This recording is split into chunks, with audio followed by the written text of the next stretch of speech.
Have you ever woken up in the middle of the night, not afraid of what happened to you, but paralyzed with terror at what your actions cost someone you love?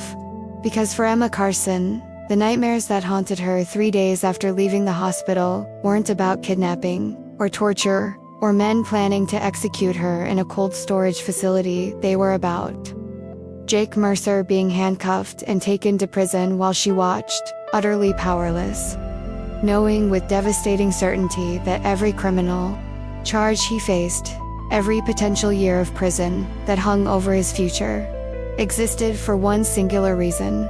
He had chosen to save her, instead of following rules that would have left her dead but kept his career intact. Emma woke up for the third time that night with that same specific nightmare, images so vivid that for a moment when she opened her eyes, she wasn't sure if she was still dreaming. Jake in court, not as an investigator commanding the room, but as a defendant facing a prosecutor who saw his case as an opportunity to make an example of police accountability. Handcuffed not for having committed a real crime in the sense of hurting innocence, but for having violated so many rules and protocols, saving her life that technically, legally, he had unquestionably crossed into criminal territory. And when she finally gave up trying to sleep at 4 a.m, her body exhausted, but her mind racing through spirals of guilt that wouldn't allow for real rest, Emma dragged herself to the kitchen of the temporary federally protected apartment where she had been living since being discharged from the hospital.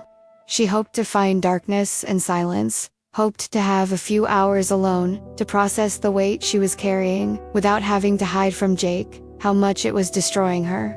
But Jake was already awake, sitting at the small kitchen table with coffee that had clearly gone cold hours ago, surrounded by papers scattered in a pattern that suggested hours of obsessive review, legal documents about his own defense, which he was building with the help of a criminal lawyer. Rebecca had recommended a defense that depended in part on Emma's testimony about the nature of their relationship, a defense against accusations that existed only because he loved her enough to destroy his entire career without hesitation or remorse.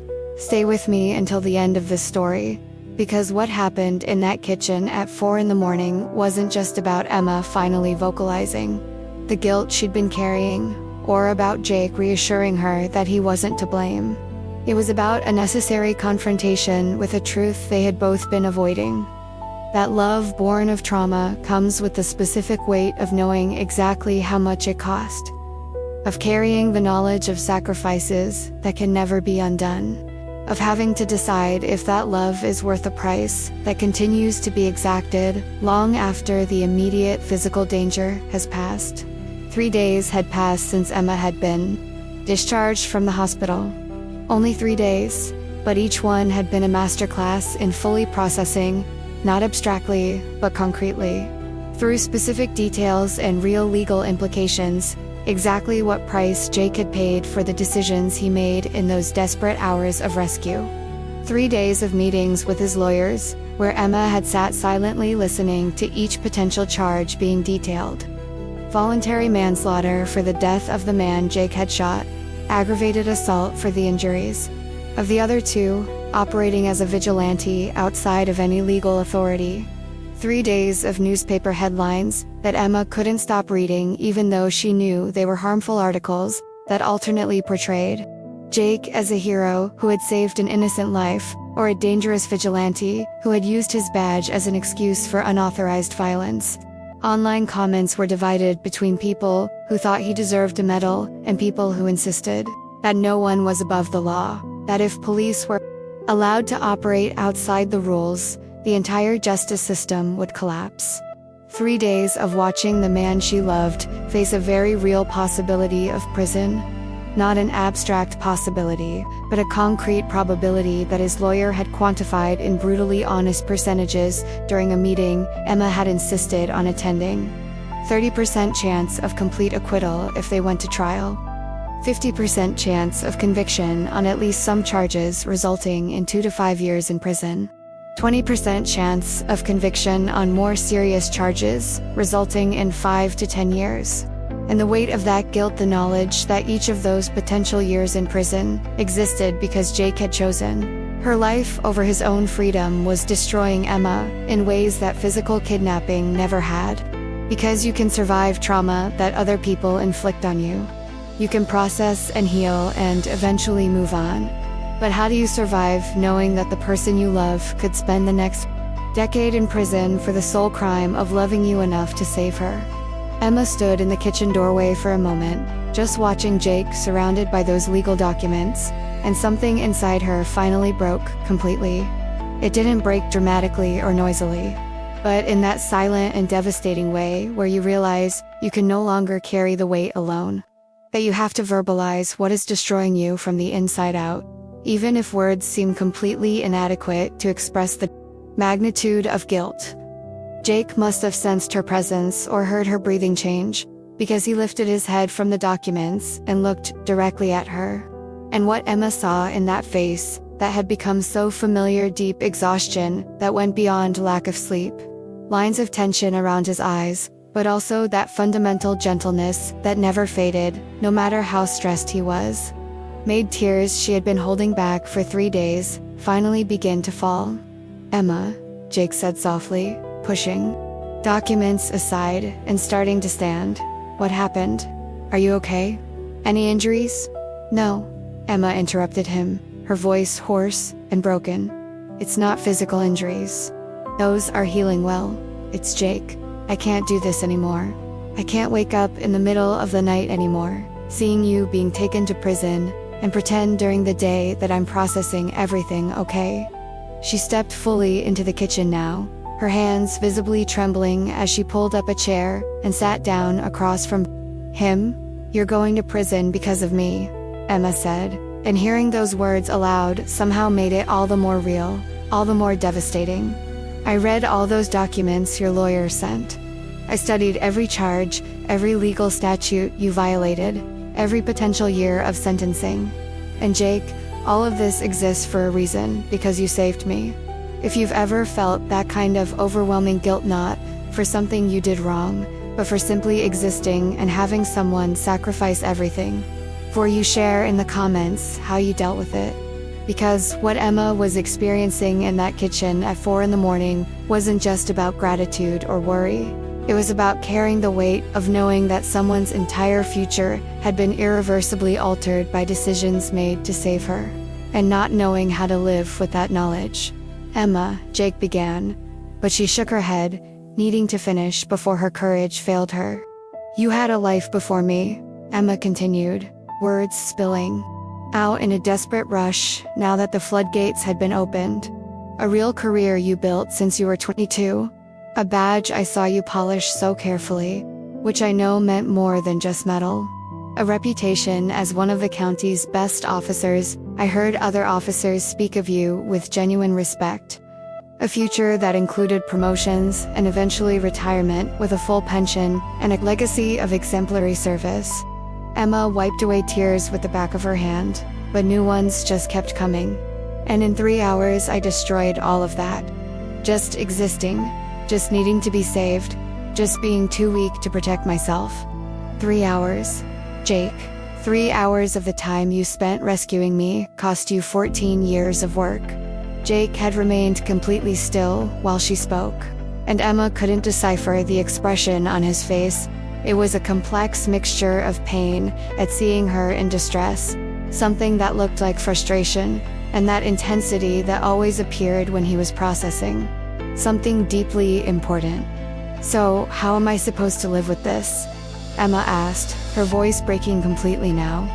"How do I wake up every day knowing that the man I love could spend the next 5 or 10 years in prison? The best years of his life. Years where he could be building something new. Years he'll never get back, and all because I was in the wrong place that night. Because I witnessed something I shouldn't have.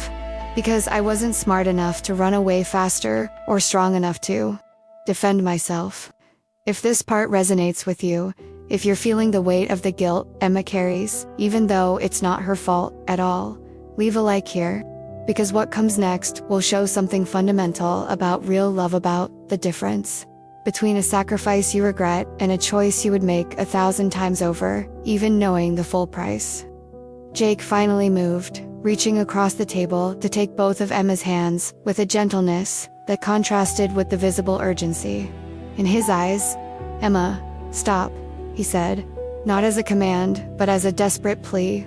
"Stop making these calculations as if my choices were accidents you caused. Stop carrying guilt for surviving when I did everything I did specifically to ensure your survival." "But Jake, no. Now I need you to listen," Jake said, squeezing her hands. "Really listen, not just hear the words, but understand what I'm saying, because this is too important for misunderstandings." Emma nodded, forcing herself to focus, completely through the tears, through the weight of guilt she had been carrying, through all the rationalizations her mind had been making for days about how it was all her fault. And if you want to follow the rest of this conversation, if you want to see how Jake responds to the devastating guilt Emma carries, if you want to discover if love can survive when the price has been so high that it seems impossible to justify, subscribe to the channel. Because this story is only beginning to reveal deeper layers about what it means to love someone enough to destroy everything else, and about how you live with the consequences of decisions that cannot be undone. Jake took a deep breath, clearly gathering his thoughts, and as he began to speak, each word carried the weight of truth he had thoroughly processed, and was about to share with brutal honesty that softened nothing. Now I want to delve even deeper into this subject, because the guilt Emma was carrying wasn't simply about misdirected gratitude or abstract concern for Jake's future. It was about a fundamental transformation in how she viewed her own existence, from a person with agency and value to a burden that had literally cost someone everything. And behind that spiral of guilt lay a hidden truth about what happens when you survive trauma, not through your own strength, but through someone else's sacrifice. When every breath you take carries the weight of knowing exactly how much it cost to ensure you continued breathing.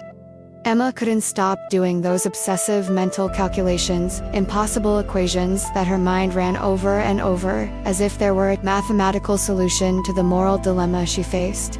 If she had insisted more firmly on official protection from the beginning. From the first moment Jake suggested that staying at his house would be safer, perhaps the system would have responded appropriately. If she had entered the Federal Witness Protection Program, as some people had suggested when the threats began to escalate, she would be somewhere with a new identity, and Jake would still have his badge. If he had simply refused to testify altogether, just said no, disappeared, allowed Castellano to continue operations because the price of justice was too high, Jake would still have the career he had meticulously built over 14 years. He would still have had a future that didn't include possible prison time. He would still have had his entire identity that had been built around being an exemplary law enforcement officer. Each alternate scenario Emma mentally constructed ended with the same devastating conclusion. Jake was facing the destruction of his entire life because she had existed, because she had needed to be saved, because she hadn't been strong enough, or smart enough, or brave enough to protect herself. And that knowledge was destroying Emma in ways that were subtle, but profound, not dramatic trauma that could be treated through conventional therapy, but a slow erosion of her sense of self-worth, of the feeling that her life was worth the price it had cost. Every time Emma looked at Jake during those 3 days in the hospital, she didn't just see the man she loved, though. That love was there. A love that had grown through weeks of forced closeness and moments of shared vulnerability, and a conscious choice to allow feelings to develop despite impossible circumstances. But she also saw the man who had literally sacrificed everything for her. She saw the badge that was no longer in his pocket. She saw the career that had been ripped away. She saw a future that had been fundamentally altered in ways that could never be fully restored, even if she managed to avoid prison. And that knowledge was a weight Emma carried with every breath, literally, because sometimes she found herself breathing shallowly, as if deep air were a luxury she didn't deserve when each breath came at such a high cost. She carried it in every waking moment, where the awareness of what Jake had lost was always present as a low-level background noise that never disappeared. She carried it in every interaction where she tried to find words to express gratitude that seemed impossible to articulate adequately, because how do you thank someone for destroying their own life to save yours? Jake had noticed a change in her, obviously. He always noticed when something was wrong with Emma. He'd developed that attunement over weeks of living together, where he could read her moods through subtle cues that others would miss. The way she held her coffee cup slightly differently when she was anxious. A specific tone of voice when she was pretending to be okay. A pattern of avoiding eye contact when she was processing something difficult. But Jake had been giving her space, not pressing for confessions or forcing conversations before Emma was ready. Letting her process at her own pace, even though it clearly worried him to see her withdrawing into herself. Until that morning. At 4, when he walked into the kitchen, expecting to have hours alone to review legal documents without Emma seeing how serious the situation really was, and instead found her standing there with silent tears streaming down her face, completely unable to hide the weight she had been carrying. And now, sitting at the table with their hands intertwined and Emma's eyes finally meeting his through a haze of tears.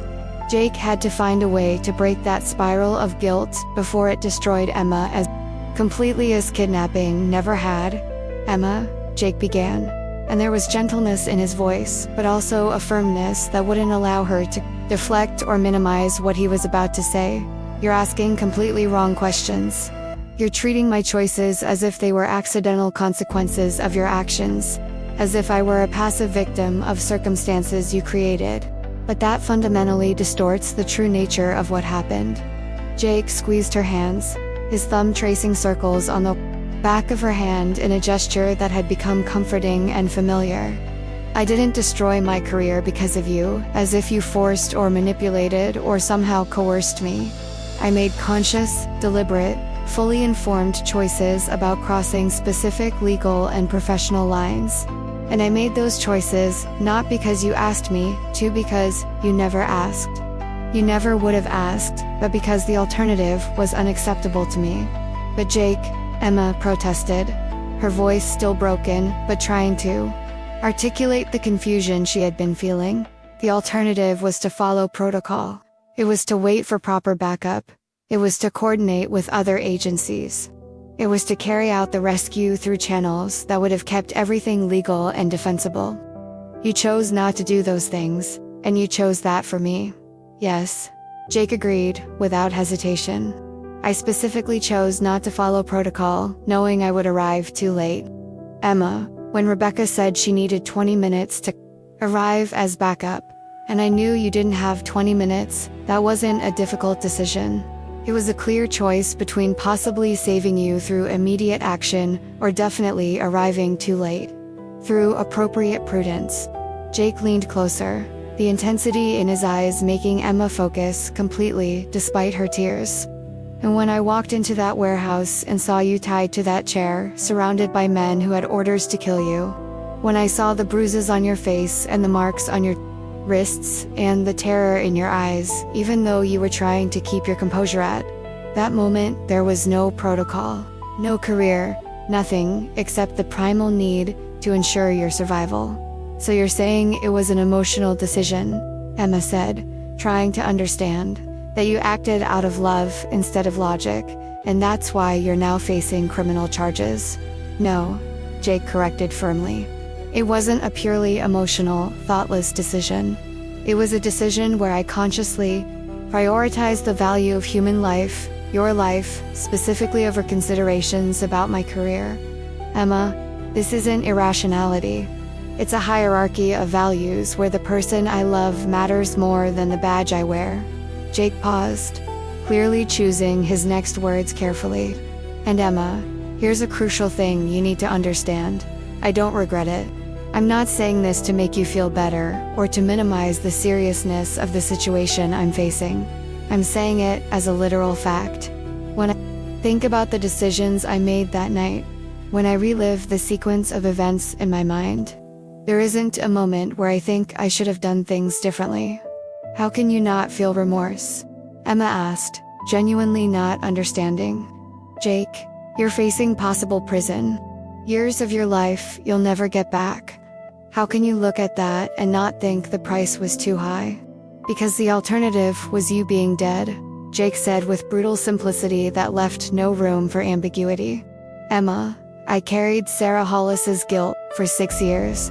I know exactly what it's like to wake up every morning, remembering that you failed to protect someone you promised to keep safe. I know what it's like to see her face in dreams, to imagine moments of terror when you realized no one was coming to save her, to carry the weight of knowing that following protocol cost her her life. Jake's voice grew hoarser, more laden with emotion, and the idea of carrying that same guilt with you've waking up for the rest of my life knowing there were protocols I could have broken, actions I could have taken, lines I could have crossed but chose not to because I feared professional consequences. Emma, that would have destroyed me in ways prison never could.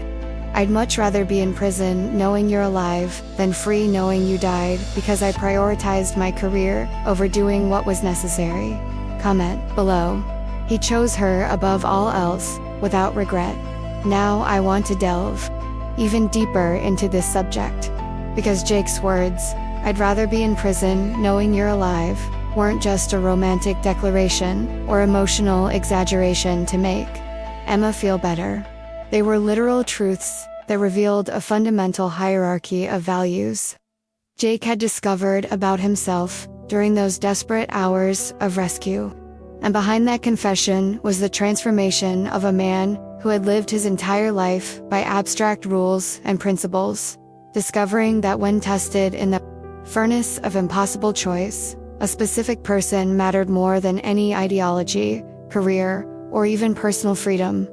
Emma looked at Jake through tears that continued to fall, and there was something in the intensity with which he spoke, in that absolute certainty, without qualifications or hesitations, that made part of her guilt begin to crack slightly, not disappearing completely, but creating an opening where she could begin to consider that perhaps, just perhaps, she was interpreting his sacrifice through a distorted lens that placed blame where it didn't belong. But Jake, Emma said, still struggling to reconcile what he was saying with what she had felt for days, don't you see how this makes me feel? Every time I look at you, I see a man who had a whole future ahead of him, and who now faces prison. And I know with absolute certainty, that if I hadn't been in that alley that night, if I hadn't witnessed Castellano's transaction, you would still have the badge and the career and the life you had so carefully built. Jake let go of one of her hands, but only to bring his free hand to her face, gently wiping away tears with his thumb, in a way that contrasted sharply with the intensity of their conversation. Emma, you're doing those calculations as if they were simple cause and effect equations. If Emma didn't have X, then Jake would have Y. But life doesn't work that way. You can't reduce the complexity of human choices to variables in a mathematical formula. Jake continued, his voice growing more urgent, as if he needed to make Emma understand this completely. Yes, it's true that if you hadn't witnessed a crime that night, I wouldn't be facing the specific charges I'm facing. But, Emma, you're treating your testimony as if it were an optional action you chose on a whim. You saw a serious crime being committed. You saw a transaction that likely involved drugs or weapons or human trafficking, things that destroy real lives of real people. And when you saw that, you made the courageous choice to report it instead of ignoring it. I didn't feel brave, Emma admitted. I felt terrified from the very first moment. Courage isn't the absence of fear, Jake said, echoing something he'd told her weeks ago during one of the many conversations they'd had during sleepless nights, when danger seemed most palpable. It's action despite fear. Emma, you could have simply kept going, pretended not to have seen anything, protected yourself, through deliberate ignorance, but you didn't. And the consequences that followed, both the danger you faced and the actions I took to protect you, those aren't your fault.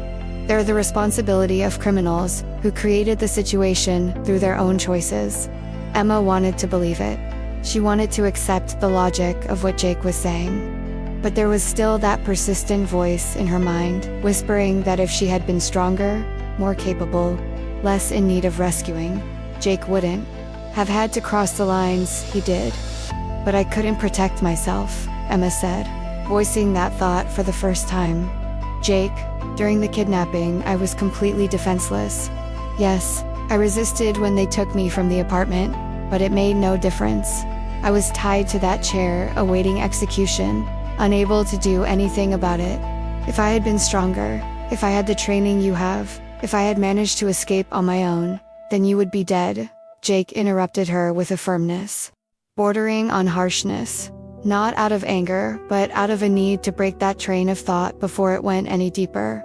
Emma, 3 armed men with training and experience in violence, ambushed you in an enclosed space. There was no realistic scenario where you could escape through force or skill. And to think you should have been able to do that is an impossible standard that no one could achieve. Jake squeezed both of her hands again. You're not weak for needing help. You were in a literally impossible situation created by professional criminals. And Emma, part of the problem here is that you're confusing 2 different things: vulnerability with failure. You were vulnerable, yes. You were in real danger that you couldn't resolve on your own.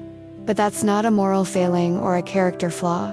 It's simply the reality of being human in an extreme situation. Emma processed that for a moment, feeling something subtly shifting in how she viewed the whole situation. Not a complete transformation, but the beginning of being able to separate the fact that she had needed help from the judgment that needing help somehow made her less valuable or less worthy of the sacrifice Jake had made. But that doesn't change the fact that you've lost everything, Emma said, returning to that central point that seemed impossible to avoid. Jake, a badge isn't just an object. It's the entire identity you built. And now it's gone. You're right, Jake admitted, without trying to downplay. The badge was a huge part of how I saw myself. Being sheriff, being a law enforcement officer, was central to the identity I'd built since I was 22. And losing it not through honorable retirement but through suspension and possible criminal conviction. Yes, that hurts in ways that are hard to articulate. Jake paused, and Emma saw genuine vulnerability flashing across his face as he processed his own feelings of loss. There are times when I instinctively reach for a badge that's no longer there, where I see a situation that requires police intervention, and I have to remember that I no longer have the authority to intervene.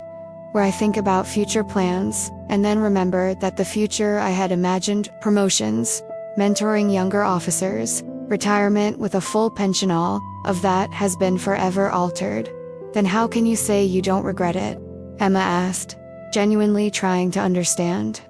How can you look at everything you've lost and not feel at least a little regret about the decisions that led to it?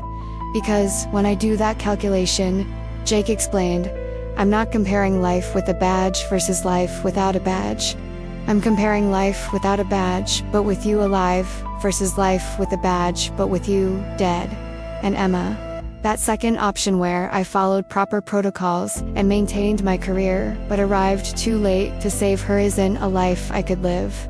Jake brought his hands intertwined with his own to his chest, pressing against where his heart beat. Badges were important. Careers were important. But you became more important. Not in a way that diminished the value of those other things, but in a way that, when forced to choose, the choice was clear. Emma, love isn't about ranking things in an abstract hierarchy. It's about discovering, through real testing, what you truly value when you can't have it all. Now, I want to delve even deeper into this subject, because Jake's words about a hierarchy of values tested under fire touched on something fundamental that Emma had been avoiding.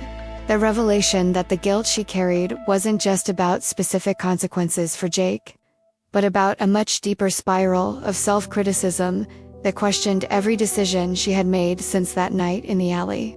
And behind that spiral was the hidden truth about how unprocessed trauma manifests not through dramatic flashbacks, but through obsessive rumination on alternative scenarios, through transforming from victim to person. Who blames themselves for their own victimization? Emma continued speaking now that the floodgates had finally opened completely. Words flowing in a torrent that had been dammed up for 3 days of silence and solitary processing. I stay up at night doing these obsessive mental calculations that I know are irrational, but I can't stop, she said, her voice trembling but determined to verbalize everything. I replayed that night hundreds of times in my mind, changing different variables to see if I can find a version where you don't lose everything. Emma wiped away tears, but new ones kept coming. If I had taken a different route home that night, if I had turned left instead of right, if I had stopped for coffee like I sometimes do, any small detour that would have meant I wasn't passing through that alley at exactly 11:15, you would still have a normal life. Sarah Hollis would still be dead regardless, because I couldn't change that. But you wouldn't be facing prison. Jake started to speak, but Emma shook her head, needing to finish now that she had begun. What if I had walked past that alley, but hadn't stopped when I heard the noise? What if I had just kept going, instead of being curious, instead of thinking that maybe someone needed help? Or what if I had stopped, but just called 911 immediately, and run, instead of staying long enough to actually see faces, to be able to identify Castellano and others involved?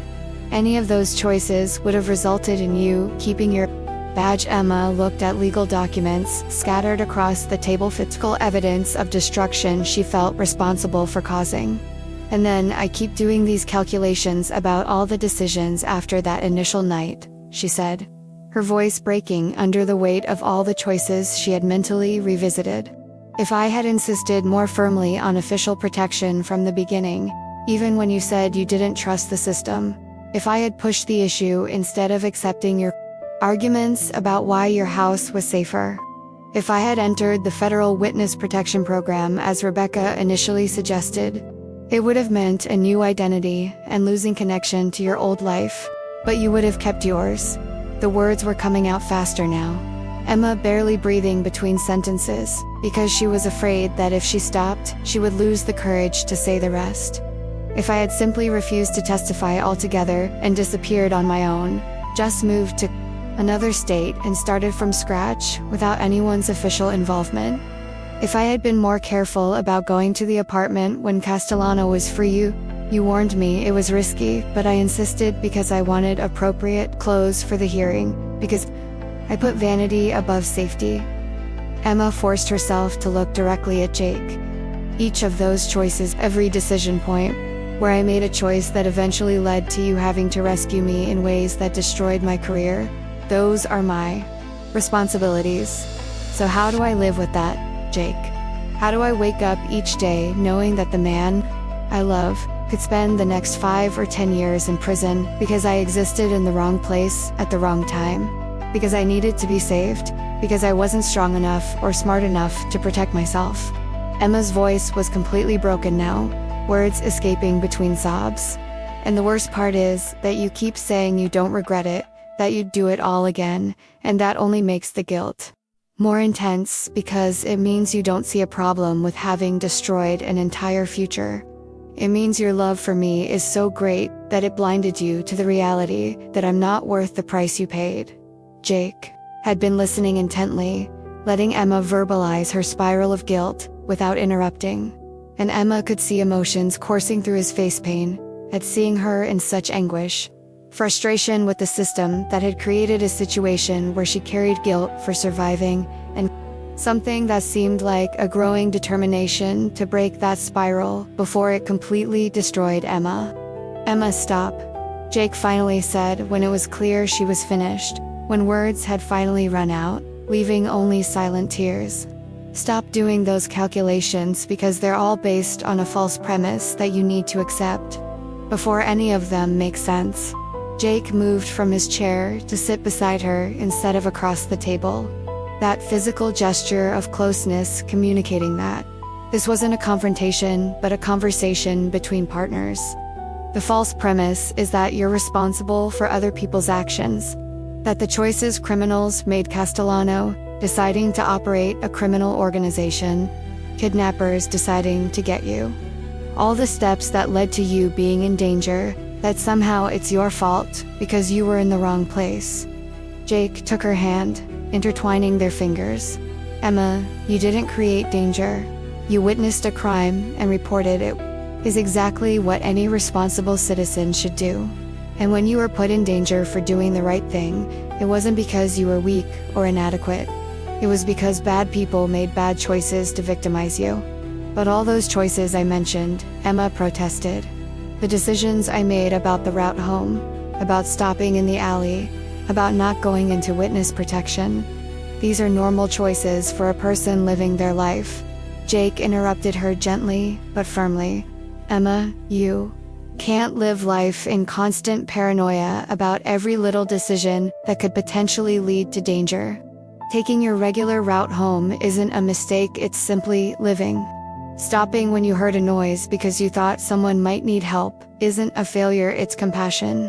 Not immediately entering witness protection because you wanted to try to maintain fragments of normal life isn't selfishness, it's an understandable human desire.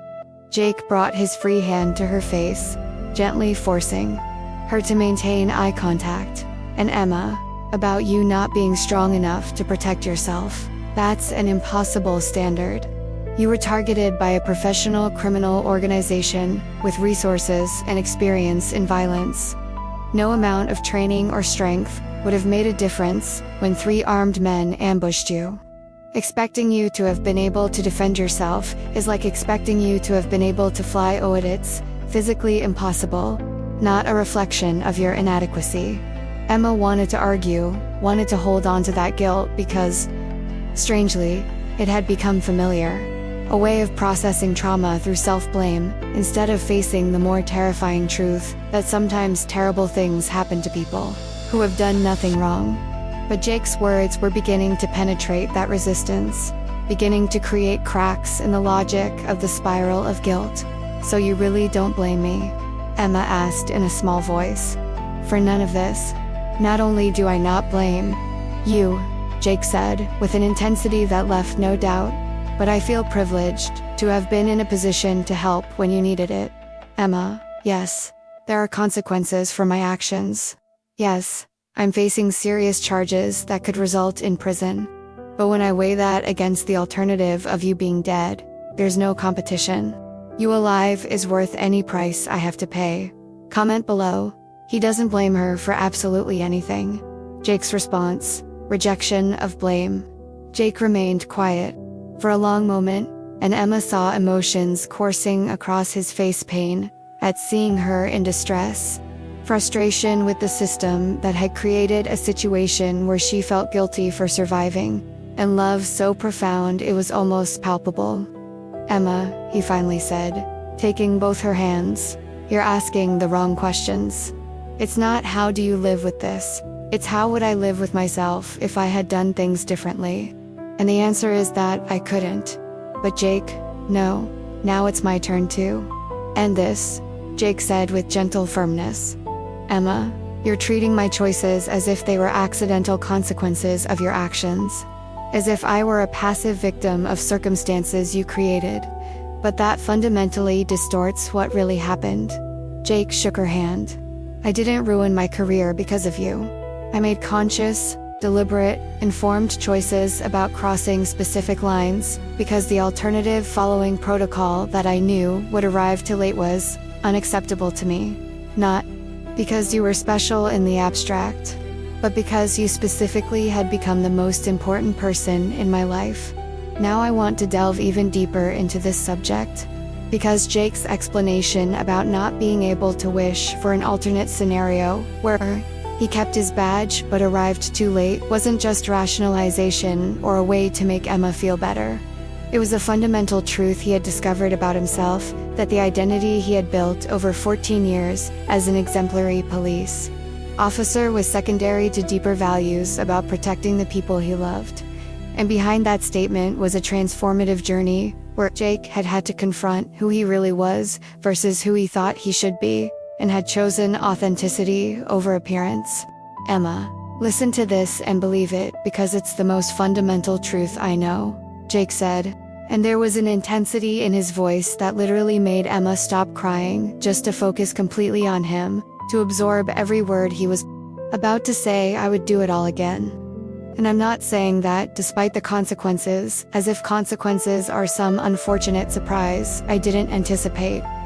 I'm saying that, consciously, deliberately, with full knowledge of exactly what price I would pay. I would choose the same actions again. Jake brought her hand to his chest, pressing it against where his heart was beating fast, even in that quiet hour of the morning, letting Emma feel physical evidence of the emotion he was expressing.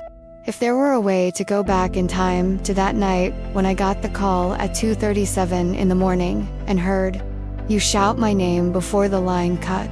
And if I knew everything I know now about the criminal charges Sandra Chen is considering, about my badge being confiscated, about the real possibility of spending the next few years in prison, about public scrutiny and headlines painting me as a vigilante, would make every choice exactly the same way, without hesitation.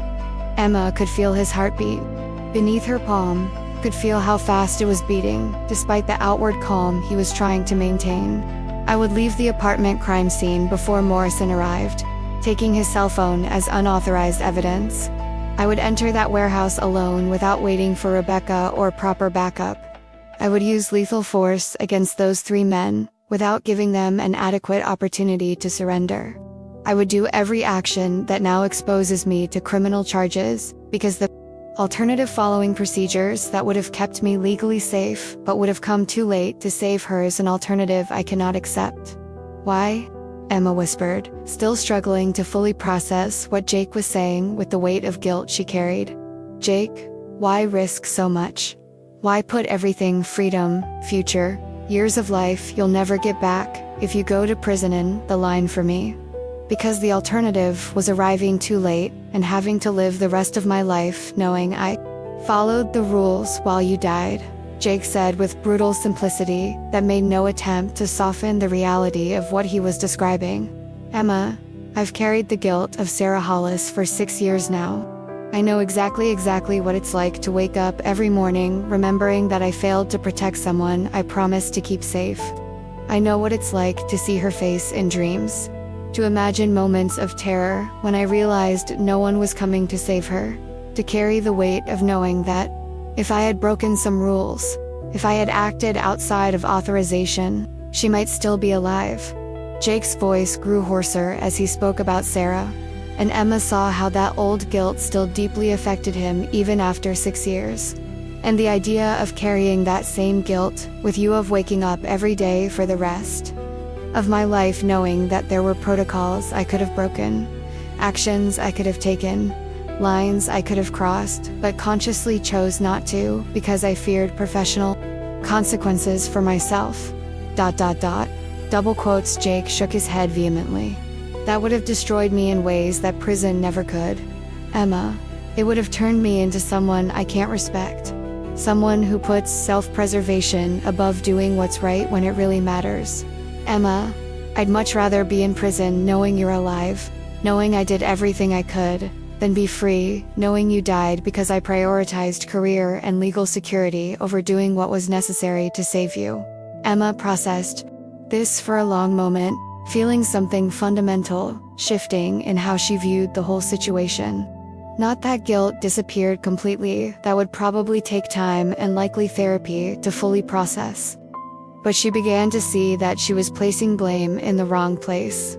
That she was treating her survival as a burden, instead of the outcome Jake had consciously chosen to prioritize. But Jake, Emma said, testing her newfound understanding, you're saying you'd rather be in prison with a clear conscience than free with guilt? That living with the knowledge that you made the right choices, even if it resulted in prison, is better than living free but carrying the guilt of having failed to save me? Exactly, Jake confirmed.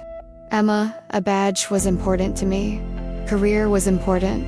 But those things are external symbols of identity, rather than identity itself. What truly defines me as a person isn't the medal I carry, or the uniform I wear, but the choices I make when tested, the values I prioritize when forced to choose between bad options. Jake shook her hand. And when tested that night, when forced to choose between following rules that keep my career intact or breaking rules that save my life, I discovered something fundamental about my values. I discovered that you matter more. Not in a way that diminishes the importance of a badge, but in a way that when I can't have both, the choice is clear. Comment below. Tested values reveal who we truly are. Now I want to delve even deeper into this subject, because Jake's revelation about discovering fundamental values through real-world testing wasn't just about him justifying past decisions. It was about a necessary confrontation with a broader truth about the justice system they were both navigating, a system that theoretically exists to protect people, but in practice sometimes protects procedures more than lives. And behind that conversation was the transformation of two people who had started out believing that following rules always led to just outcomes, discovering that sometimes real justice requires breaking rules that were designed without considering the complexity of impossible situations. But the system is wrong, Emma protested, and there was anger rising in her voice. No, not anger at Jake, but at the legal structure that wanted to punish him for doing the right thing. Jake, you saved my life. You did the morally right thing in every way that matters. How can that be a crime? How can the system look at a situation where an officer rescued an innocent witness from certain execution and decide which officer is the one who deserves prison? Jake nodded, acknowledging the validity of that frustration. The system has rules that exist for reasons that make sense in the abstract, he admitted, with the tone of someone who had spent a lot of time thinking about exactly that. Rules about not operating as a vigilante exist because we don't want officers unilaterally deciding who deserves violence. Rules about not using force without proper supervision exist because the power to use lethal force needs to be controlled and monitored to prevent abuse. Rules about following the chain of command exist because coordination saves lives and prevents chaos. Jake paused, looking at legal documents scattered across the table that detailed each rule he had broken. And I broke all those rules knowingly, Emma. Not out of ignorance or carelessness, but deliberately, because I judged that specific situation justified the violation. And from a systems perspective, that's dangerous because if you allow each officer to make that individual judgment, the entire accountability structure collapses. So the system would prefer that I were dead? Emma asked with bitter disbelief. It prefers an outcome where an innocent witness is executed, but procedures were followed perfectly. The system doesn't want you dead, Jake gently corrected. But the system is designed to prioritize consistency of procedure over individual case outcomes. Because, in theory, and this is a theory with meritif, everyone follows the same procedures. It leads to better overall results, even if individual cases sometimes suffer. Jake leaned closer, needing Emma to understand the nuance of this. But Emma, here's the truth. The system doesn't accommodate well. A truth I discovered brutally that night. Sometimes well-intentioned rules fail real people in real situations. Hostage rescue protocols exist for reasons. They maximize security, coordinate resources, minimize the risk of tragic outcomes. But that protocol would have made me wait for backup, which would have taken at least 40 minutes to coordinate between multiple agencies. And you didn't have 40 minutes. Emma said softly, beginning to understand. You didn't have 40 minutes, Jake confirmed. Based on intelligence I had about how the Castellano organization operated, based on threats they had made through that call, based on knowledge of how long it usually takes between kidnapping and execution in similar cases, I knew that if I waited those 40 minutes, I would arrive to find a body instead of you alive. So I chose you over protocol. And I would make that choice a million times because the alternative was unacceptable. Emma was beginning to see how. Jake saw it not as a rebel rejecting authority out of selfishness, but as a person facing an impossible choice between following rules he knew would fail or breaking them with a chance of success. But that doesn't make the system right to want to punish you, she insisted. No, Jake agreed. The system is applying rules consistently, which is what a system does. But consistent application of rules doesn't always result in justice when rules were designed without considering the full complexity of situations that arise. Emma, the problem isn't necessarily that the system is malicious. It's that the system is rigid in ways that don't accommodate situations where following rules leads to morally unacceptable outcomes. Jake squeezed her hand. And as for the guilt you're carrying over all of this, he continued, returning to the central issue that had triggered the entire conversation, you need to understand that this isn't about you being weak or inadequate or needing to be saved. This is about you being placed in an impossible situation by criminals who made conscious and deliberate choices to victimize you. But I still needed rescuing, Emma protested weakly. Yes, you needed it, Jake admitted without trying to soften the blow. Because you were facing 3 armed men trained in violence, in an enclosed space with no escape route. Emma, there's no shame in needing help when the situation is literally impossible to resolve alone. You didn't create that danger. Castellano and his men did when they decided to kidnap you. You didn't force me to cross the lines I crossed. I chose, based on my own values about what human life is worth and what risks I'm willing to take to protect the person I love. Emma processed that, feeling more layers of guilt beginning to crack. So you're saying that criminals are guilty of creating danger, and you have not guilt but responsibility for choosing how to respond to that danger. And I'm not guilty of either. Exactly, Jake confirmed with visible relief that Emma was finally beginning to understand. Emma, you were a victim. Not a victim in the pejorative sense of weak or passive, but in the legal and moral sense of a person against whom crimes were committed. And when a victim makes the courageous choice to cooperate with an investigation despite personal danger, and when that cooperation places the victim in increased danger, the responsibility for protecting the victim falls on the system, on the police officers and prosecutors, and everyone who asked for her cooperation. Jake paused. And when the system fails to adequately protect when protocols are inadequate for a real threat, it's not the victim's fault that an individual officer decided to act outside of protocols. It reflects that the officer prioritized real human life over abstract procedure. Emma, you don't owe me an apology. You don't need to carry guilt. You deserve to live without the burden of feeling that survival costs too much. Now, I want to delve even deeper into this subject, because Jake's revelation about discovering fundamental values through real-world testing wasn't just about him justifying past decisions. It was about a necessary confrontation with a broader truth about the justice system. They were both navigating a system that theoretically exists to protect people, but in practice, sometimes protects procedures more than lives. And behind that conversation was the transformation of 2 people who had started out believing that following rules always led to just outcomes, discovering that sometimes real justice requires breaking rules that were designed without considering the complexity of impossible situations. But the system is wrong, Emma protested. And there was anger rising in her voice. No, not anger at Jake, but at the legal structure that wanted to punish him for doing the right thing. Jake, you saved my life. You did the morally right thing in every way that matters. How can that be a crime?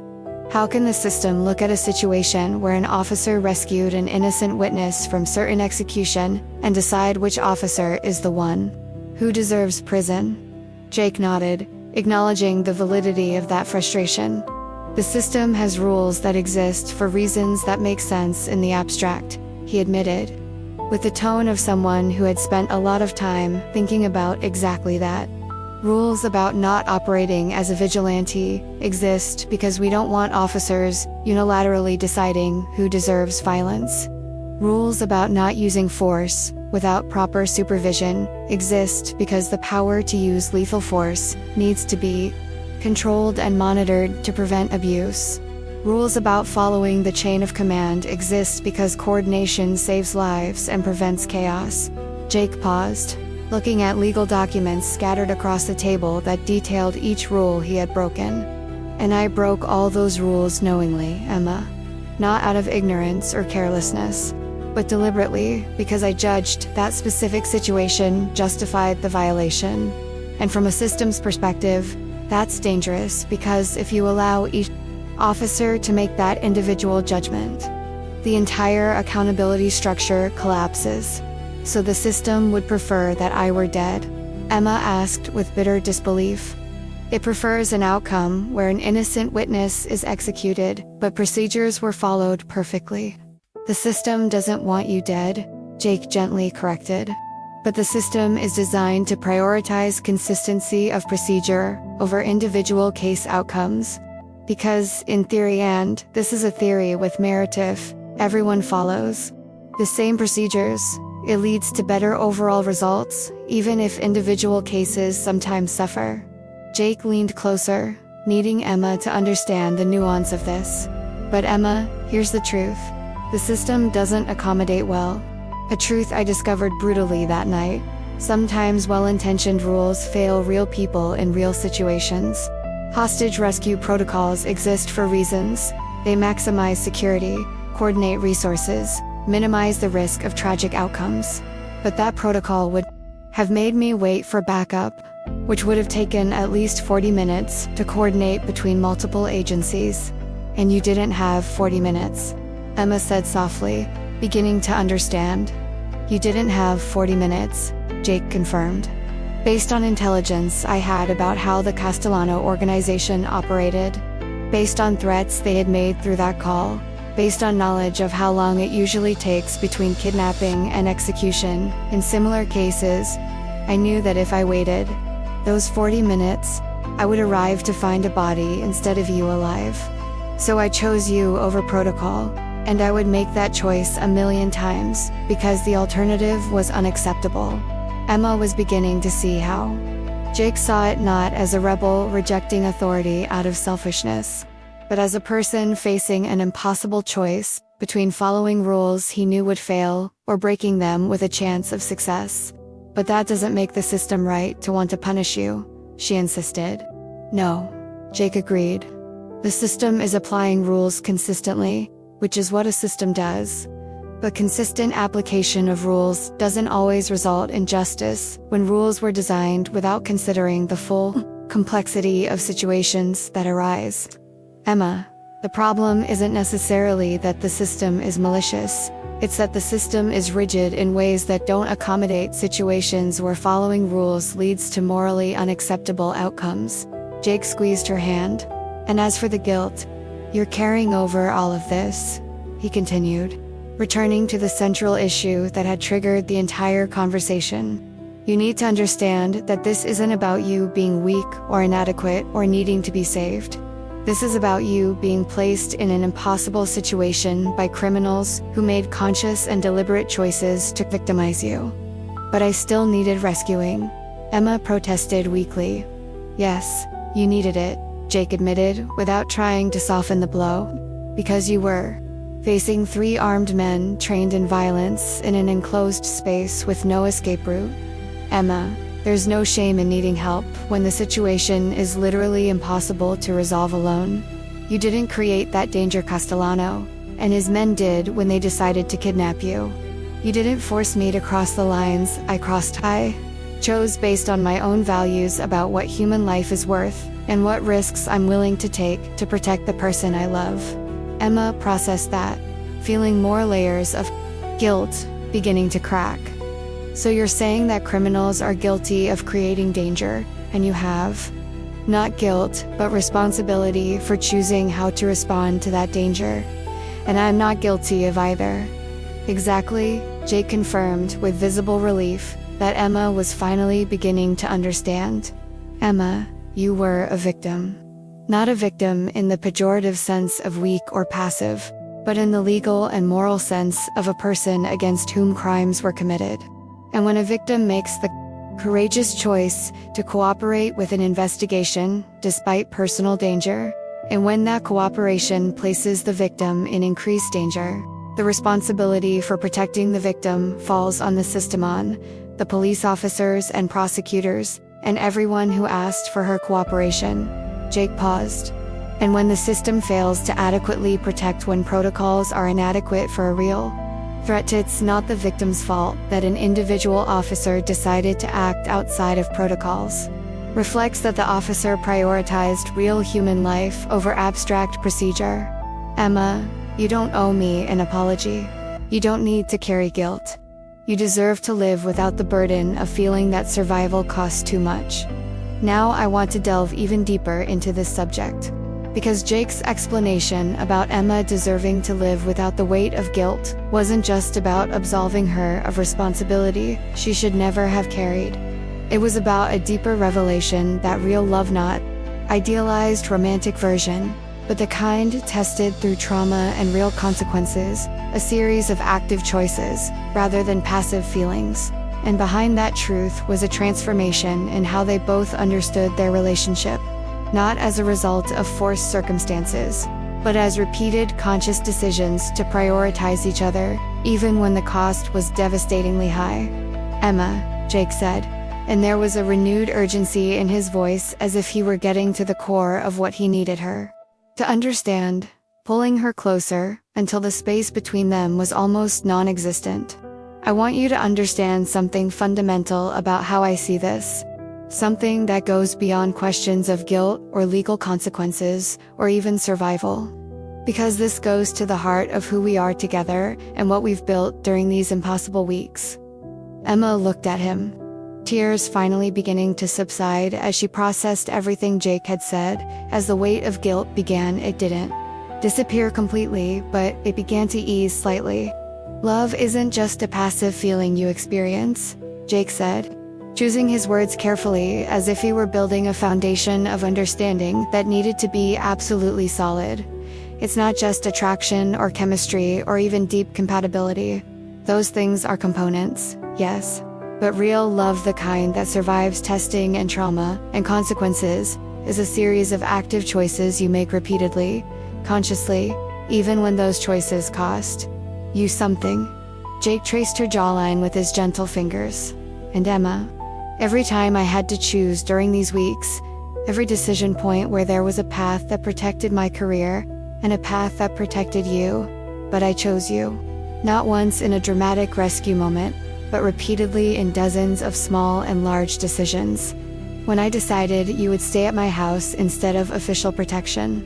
When I chose not to maintain professional distance, even knowing that proximity would complicate everything. When I retrieved your phone from that crime scene, instead of waiting for Morrison. When I went into that warehouse alone. Each of those choices, Jake continued, was a moment where I could have prioritized self-preservation, or following rules, or protecting my career. And each time I chose you instead. Not because you forced me, or manipulated me, or somehow put me in a position where I had no alternative. But because my values I discovered I had through testing them under real pressure, tell me that the person I love matters more than the badge I wear. Emma felt new tears. But these were different from the ones she had been crying, not guilt or despair, but something more complex, a mixture of gratitude and love, and the beginning of accepting that perhaps Jake's sacrifice had truly been worthwhile. But does that mean you're going to prison? She asked in a small voice, still unable to completely escape the fear of that reality. Jake, all those choices you made, all those times you chose to protect me now result in you potentially losing years of your life. Maybe, Jake admitted with brutal honesty, not trying to downplay the possibility. It depends on a dozen factors I don't completely control. It depends on how the jury views my actions, whether they see a desperate officer making impossible choices in an extreme situation, or a vigilante who used his badge as an excuse for unauthorized violence. It depends on how aggressive Sandra Chen wants to be in pursuing charges, whether she sees this as an opportunity to set an example about police accountability. It depends on whether the defense attorney I have can construct a narrative that the jury finds persuasive. Jake squeezed her hand. It partly depends on you too, Emma. on how you testify about the nature of our relationship, about whether it was coercion or genuine choice, about the context of my actions. A lawyer is building a defense that includes your testimony as a central component, and that's a lot to put on you when you've already been through so much. I'll testify, Emma said immediately, without hesitation. Jake, if my testimony can help, I will. I'll sit in that chair and tell the whole truth about how our relationship developed, about how you always respected my agency, about why the choices you made were motivated by love instead of obsession or control. I know it will, Jake said with something like pride mixed with concern. And Emma, this is going to be difficult. Chun's lawyers will question every aspect. They'll try to twist words. They'll suggest interpretations that make everything sound sordid. But if we get through this with the truth intact, there's a real chance the jury will understand. Jake paused, taking a deep breath. But Emma, even if it doesn't work out, even if the jury convicts me and the judge sentences me 2 years in prison, I want you to understand this completely. I'm leaving knowing that I made the right choices for the right reasons. I'm not leaving carrying regret or resentment. I'm leaving knowing that I prioritized what truly mattered and that I would make the same choices again. How can you be so sure? Emma asked, genuinely amazed by his absolute conviction.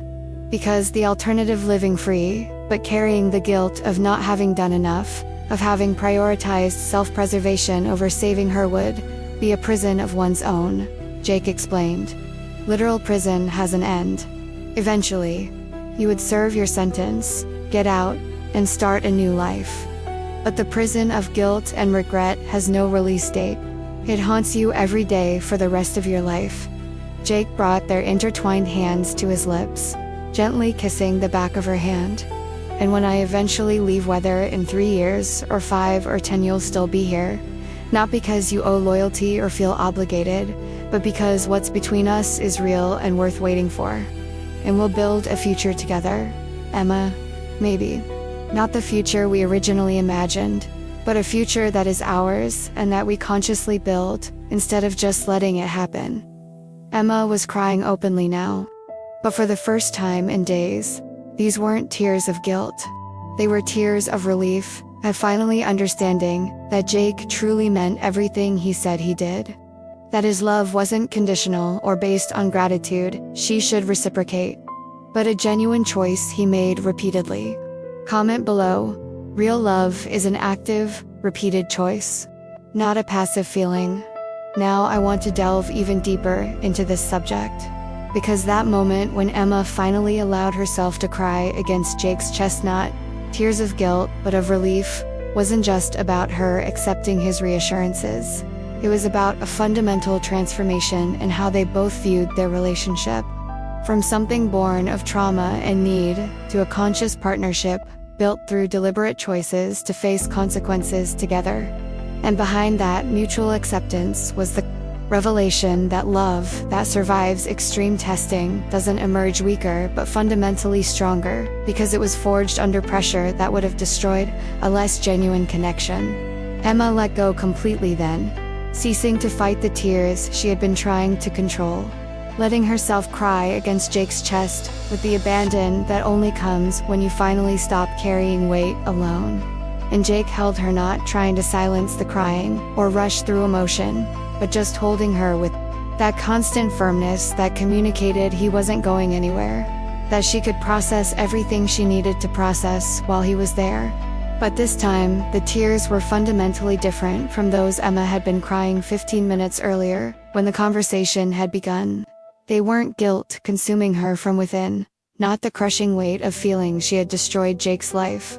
They were relief, pure, cathartic relief, at finally understanding that Jake didn't see his sacrifice as a burden she had caused, but as a choice he had made freely, consciously, and that he would make again without regret. These were tears of liberation after 3 days of carrying guilt that Jake had been systematically dismantling through logic, honesty, and vulnerability about his own values. They were tears of love mixed with gratitude. Not because Jake had saved her life, although that was part of it, but because he saw her as a person worthy of that sacrifice, as an equal partner instead of a fragile victim who needed to be protected from reality. "I love you," Emma said when she finally managed to speak through tears. Words coming out wet and broken, but charged with an intensity that went far beyond simple phrases. "Jake, I love you not just because you saved me, although that's part of who you are. I love you because you treat impossible choices you've made as if they were obvious, as if loving someone enough to destroy everything else is simply what love means." Emma stepped back slightly so she could look him directly in the eyes, needing him to see the complete truth in her face. "And I will fight for you as fiercely as you fought for me. I won't let the system punish you without a fight. I won't let prosecutor Sandra Chen turn real love into something sordid without challenging every distortion. I will testify, Jake. I will sit in that witness chair and make it perfectly clear that there was no coercion, that our relationship genuinely developed through weeks of closeness and mutual choices," Emma continued, words coming more quickly now that she had found determination. "I'm going to make the jury understand exactly why you did what you did, not as a vigilante operating on a personal agenda, but as a man facing an impossible choice between following protocols he knew would fail, or breaking rules with a chance to save a life. I'm going to let them see the full humanity of the situation, instead of just the legal statutes you violated." "I know," Jake said, and there was gratitude mixed with concern in his voice. "Emma, I know you will. And that means everything to me, not just tactically for defense, but emotionally, knowing that you're willing to face brutal scrutiny for me." Jake brought his hand to her face, wiping away any remaining tears with his thumb. "But I also need you to understand that this is going to be difficult in ways you can't fully anticipate. Chun's lawyers will do everything they can to undermine your credibility. They'll suggest you have Stockholm Syndrome, that you're defending me out of fear or a distorted sense of obligation. They'll question every interaction we've had, looking for moments that can twist into a narrative of coercion. Let them try," Emma said with a fierceness that surprised them both. "Jake, I've spent weeks being terrorized by Castellano and his organization. I can handle some lawyers trying to distort the truth, and honestly, part of me wants that opportunity, a chance to publicly defend the man who risked everything for me, to make it clear that his love wasn't a problematic obsession, but a genuine choice. And together we will survive this," Jake said, not as an empty promise but as a statement of fact based on everything they had already survived. "Emma, no matter what the jury decides, no matter how many years the judge might impose if I'm convicted, no matter what public scrutiny we face, we will survive because what's between us is real, in ways that don't depend on external circumstances being perfect." Emma nodded, feeling certainty settling deeply within her. "So what do we do now?" she asked pragmatically. "We have 3 days until the hearing on Castellano's motion to disqualify my testimony. How do we prepare for that?" Jake glanced at the legal documents scattered across the table, evidence of work he'd been doing during sleepless hours. "The lawyer wants to meet with us tomorrow for testimony preparation. He's going to ask tough questions, the kind of questions Castellano's lawyers will ask so you can practice answers. It's going to be uncomfortable because it's going to force you to articulate intimate details of our relationship for legal analysis. I can handle this," Emma said with more confidence than she had felt in days. "And Emma," Jake continued, "I need you to understand that there's a possibility my lawyer will recommend that you accept the deal Chen offered. 3 years in prison in exchange for pleading guilty to aggravated assault and having all other charges dropped. It's a considerably better offer than I could get at trial if a jury convicts me on all charges." Emma felt her stomach drop. 3 years, she repeated, processing what that meant. "Jake, thus you'd be in prison until I was 31, until you were 42. 3 years of life we never got back." "Yes," Jake admitted. "But the alternative of going to trial, potentially risking 5 to 10 years, if the jury finds us unfavorable, is worse. The lawyer thinks a plea bargain is a pragmatic choice. But you don't want to accept it, Emma said, reading his expression. I don't know what I want, Jake admitted honestly. Part of me wants to feed I want a chance for the jury to hear the full context, and potentially acquit me. But the pragmatic part recognizes that 3 guaranteed years is better than risking much more. And Emma, this isn't just my decision. It affects you as much as it affects me. Emma processed that, understanding that Jake was offering her a voice in a decision that would determine the next few years of their lives. So we decided together, she said. Like real partners, not you shielding me from harsh reality or making unilateral choices. Together, Jake agreed. Now I want to delve even deeper into this subject, because that promise to decide together, as true partners, wasn't just about consulting Emma out of courtesy. It was about a fundamental transformation in how Jake viewed discipline, when consequences affected them both. And behind that change was the revelation that true partnership requires the vulnerability of admitting you don't have all the answers, that sometimes the right choice isn't obvious, and that deciding together is more authentic than protecting someone from difficult decisions. They spent the next 2 hours discussing practical details when the meeting with the lawyer was scheduled, what documents Emma needed to review, how to coordinate security during the hearing. Technical conversations that were easier, now that the central emotional issue of guilt had been partially resolved. Emma made fresh coffee. Jake organized documents into neat piles, and there was something almost normal about those shared domestic gestures, comforting amidst conversations about criminal charges and possible imprisonment. But normalcy was shattered when Jake's phone rang around 6 in the morning. Jake looked at the screen and Emma saw immediate tension. He's a lawyer, Jake said, answering. Marcus, you're up early. What happened? Emma watched his face as she listened, initial surprise, then processing, then deep conflict. The conversation lasted 3 minutes. Jake, mostly listening with occasional, I understand, and I need to think about that. When he hung up, Jake held the phone for a long moment, processing what he had said before speaking. What was it? Emma asked, when the silence stretched on. Jake put the phone down on the table. Prosecutor Chen made a settlement offer. Formal offer that expires in 72 hours. What kind? Emma asked, her heart racing. I would plead guilty to aggravated assault. Just that charge, Jake explained slowly. I would accept 3 years in prison without parole. Chen would drop all the others: murder, vigilante, civil rights violations. Emma felt a weight on her shoulders. 3 years meant 3 full years. And Marcus thinks I should accept it. Marcus said, it's a good offer. Much better than you could get at trial. You should accept, Jake repeated.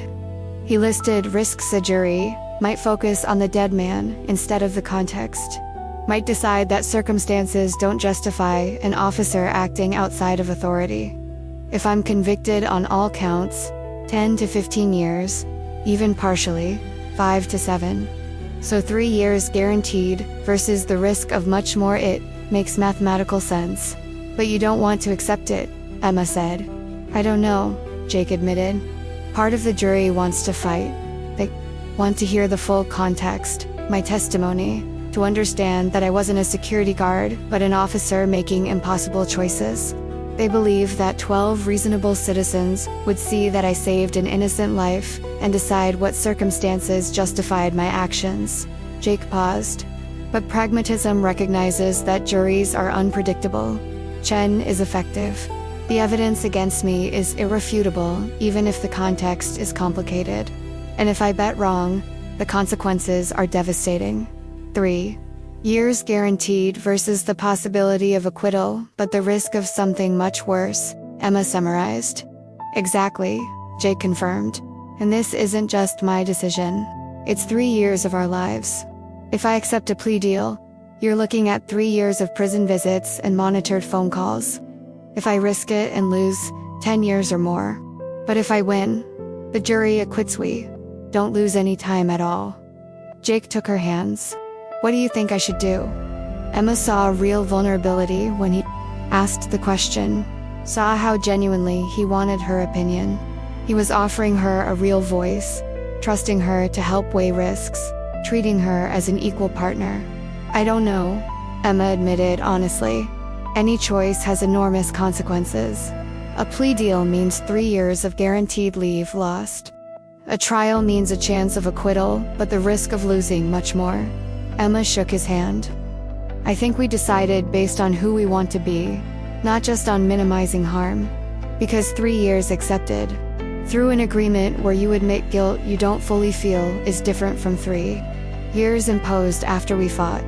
Comment below. How do you decide between certainty and justice? Jake looked at Emma for a long moment, processing what she had said about deciding based on who they wanted to be.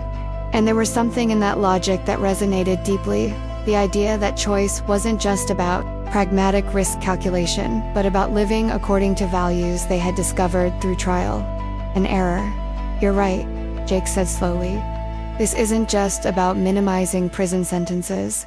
It's about whether we live by the principle that the system should hear the whole truth and decide based on that, or whether we accept that sometimes pragmatism has to overcome principles." Emma nodded. "And there's no objectively right answer. Both choices are valid for different reasons. But I think the decision has to come from us having an honest conversation about what each option means to you, as not just tactically, but emotionally and morally." "Then we talk," Jake agreed. "We have 72 hours. We meet with Marcus tomorrow for testimony preparation, and while we're there we can discuss the agreement more thoroughly." We talked to Rebecca about her perspective as an agent who saw the whole situation. And most importantly, we continue talking to each other until we feel we've reached a decision we can both live with. Emma felt something settling in, not certainty about which choice they would make, but certainty that the process of deciding together was the right one. "Together," she repeated. "Not you shielding me from burdens, or me trying to influence based on guilt. But real partners weighing impossible options and choosing a path that reflects who we are." Jake pulled her into a hug that was both comforting and heavy with the weight of everything they had faced.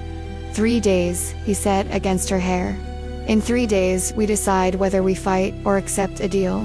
And no matter which we choose, we face it together." Emma pressed herself against him, allowing herself a moment to simply be present, not thinking about accusations, or juries, or years of potential separation, but just feeling his solidity, his warmth, the reality that no matter what came, she wasn't alone in carrying the weight.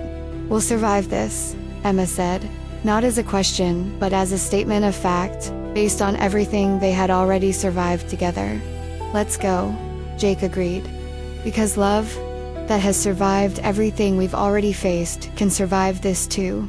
Look, if this kind of story resonates with you, if you understand that true love is tested not in easy moments, but in impossible decisions where there are no right answers, if you recognize that moment of having to choose between security and principles, knowing that both cost something precious, subscribing to this channel is the way to continue walking with me on this journey. Because Jake and Emma still have to make a decision that will determine the coming years. They still have a hearing where Castellano's lawyers will attack their credibility. And they still have to discover if love built through trauma can create a future worth all the sacrifices. Comment below. I'm with you until the end, because I need to know if you're as invested in this story as I am. If you felt the weight of the decision Jake and Emma are facing. If you understood why Jake is genuinely torn between accepting a deal and fighting for acquittal. If you believe that how they decide matters as much as the decision itself. And if this touched you in any way, you felt your heart clench when Emma finally understood that Jake didn't blame her. If you recognized Jake's vulnerability in admitting he didn't know the right answer. If you saw beauty in two people deciding to face the impossible together, instead of one protecting the other, leave a like, so I know it's you telling me that these stories about love, tested beyond limits, about real partnership, where both carry the weight, truly resonate. There's a video here on the side, part 9, She gains strength, faces the enemy. The sheriff is behind her, strong, silent, protective, total trust. Click and follow along there. The story doesn't end here. The most important decision is yet to come, and you won't want to miss the moment when everything you've built is put to the test in court. See you soon.